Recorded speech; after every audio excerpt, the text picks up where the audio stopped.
ನಿನ್ನೆ ನಾನು ನನ್ ಫ್ರೆಂಡ್ ಇಬ್ರು ಜಗಳ ಆಡ್ತಾ ಇದ್ವಿ.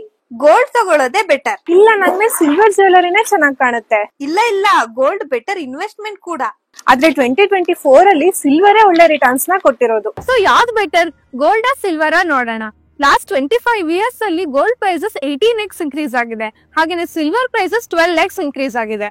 ನೀವೇನಾದ್ರೂ ಇಯರ್ 2000 ಅಲ್ಲಿ 1000 ರುಪೀಸ್ ನ ಗೋಲ್ಡ್ ಮೇಲೆ ಇನ್ವೆಸ್ಟ್ ಮಾಡಿದ್ರೆ ಇವತ್ತದ್ರ ವ್ಯಾಲ್ಯೂ ಆಲ್ಮೋಸ್ಟ್ 18,000 ಆಗಿರ್ತಿತ್ತು.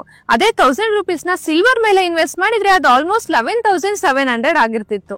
ಅಂದ್ರೆ ಇಯರ್ 2000 ಅಲ್ಲಿ 1 ಗ್ರಾಮ್ ಚಿನ್ನಕ್ಕೆ 440 ರೂಪಾಯಿ. ಅವಾಗ ನೀವು 1000 ರೂಪಾಯಿನ ಇನ್ವೆಸ್ಟ್ ಮಾಡಿದ್ರೆ ನಿಮ್ಗೆ 2.27 ಗ್ರಾಮ್ ಚಿನ್ನ ಬರ್ತಿತ್ತು. ಇವಾಗ 2.27 ಗ್ರಾಮ್ ಚಿನ್ನಕ್ಕೆ ಆಲ್ಮೋಸ್ಟ್ 18,000.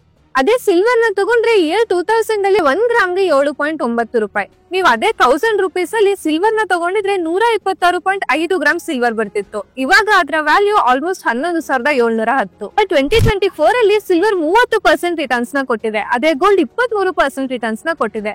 ಇದೆರಡು ನಿಫ್ಟಿಯ 15% ರಿಟರ್ನ್ಸ್ ಗಿಂತನೂ ಔಟ್ ಪರ್ಫಾರ್ಮ್ ಮಾಡಿದೆ. ಸೊ ಓವರ್ ಆಲ್ ಆಗಿ ನೋಡೋದಾದ್ರೆ ಪೋರ್ಟ್ಫೋಲಿಯೋಲಿ ಪ್ರೀಶಿಯಸ್ ಮೆಟಲ್ ನ 5 to 15% ಇಟ್ಕೊಳ್ಳೋದು ಐಡಿಯಲ್ ಇರುತ್ತೆ. ಇದರಲ್ಲಿ ಗೋಲ್ಡ್ ಮತ್ತೆ ಸಿಲ್ವರ್ ನ ಬ್ಯಾಲೆನ್ಸ್ ಮಾಡೋದು ರಿಸ್ಕ್ ಮ್ಯಾನೇಜ್ಮೆಂಟ್ ಗೆ ಹೆಲ್ಪ್ ಆಗ್ಬೋದು. ಸೊ ನಿಮ್ಗೆ ಅನ್ಸುತ್ತೆ ನೀವು ಟೀಮ್ ಗೋಲ್ಡ್ ಅಥವಾ ಸಿಲ್ವರ್ ಅಂತ ಕಾಮೆಂಟ್ ಅಲ್ಲಿ ತಿಳಿಸಿ. ಹಾಗೆ ಗ್ರೋ ಕನ್ನಡ ಪೇಜ್ ನ ಫಾಲೋ ಮಾಡ್ಕೊಳ್ಳಿ.